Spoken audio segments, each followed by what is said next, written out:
So it's inspired by true events. But he go back home and his friend Wacom, he's already doing his thing. Yeah, that hustle. Yeah. That's the story of my life, fool. They unite back together. Right. It's just really about one who decides to go a different route, but it's more of he returns to his roots. Coming up, he was always a good guy. Life changes. It does. Now let me ask you, what would you like to get from this book? When they finish reading, what you want them to think about you in this book? I want them to think about the message I'm getting across. Stop being weak as hell.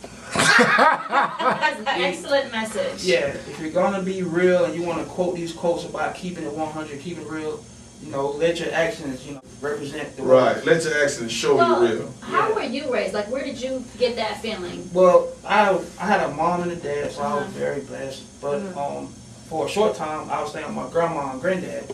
My granddad was out of the military. You got that old school mentality. Yeah. He was the one that was instilling in me to always walk away from fights and try to avoid stuff and all that Dr. Martin Luther King kind of thing.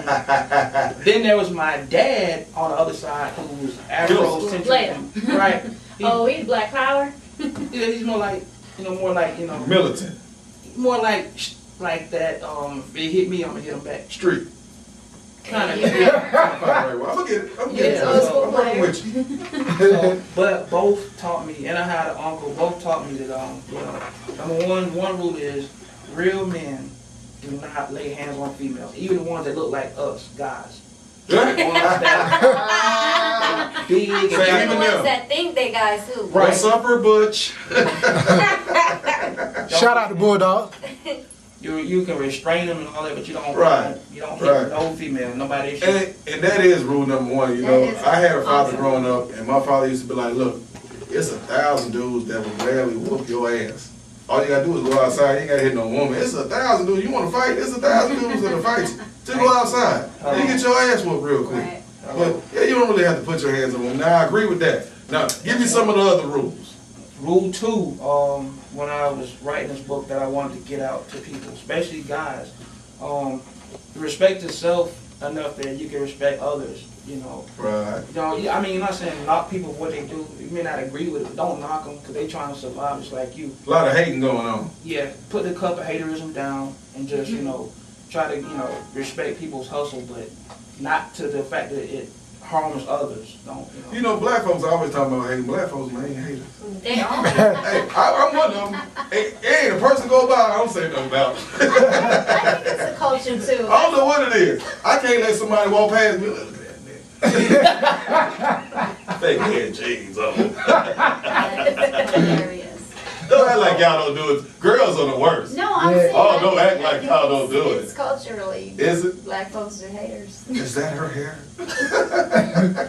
Well, I don't think it's hate. I just know, is that her ass? Like one thing, when we go to the strip club. So once you know you can hate for real. Fake, real fake, Yeah, sound like a hater game. See, you want to. It's not a hater game. If you have a joking. fake ass, it's just fake. But if it look good, it look good. It's just a fake ass that look good. I mean, as long as you can fool me, I'm fine. I'm fine. But getting back to this book, give me some of the other things that you wanted people to grasp.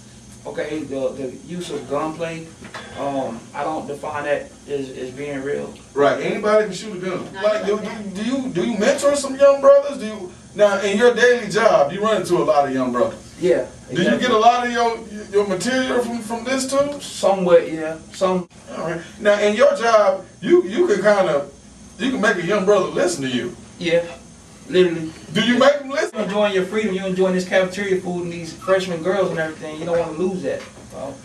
Right. You get locked up, you can't do any of that. So the young people listening right now, what's the message you want to tell them? Message to the young afraid to change.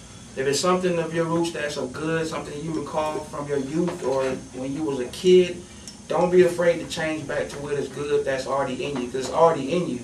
Just don't be afraid to change. Don't worry about outside influences and what you see on TV and these rappers and your peers. Just don't be afraid to change if it's something good. They'll follow, right. They're afraid to be original.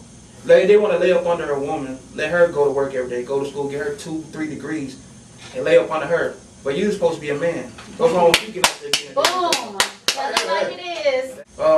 Basically that's it. I mean, just the book is really about being real, you know, and you know, not being afraid to change, you know, and better yourself. I hear that.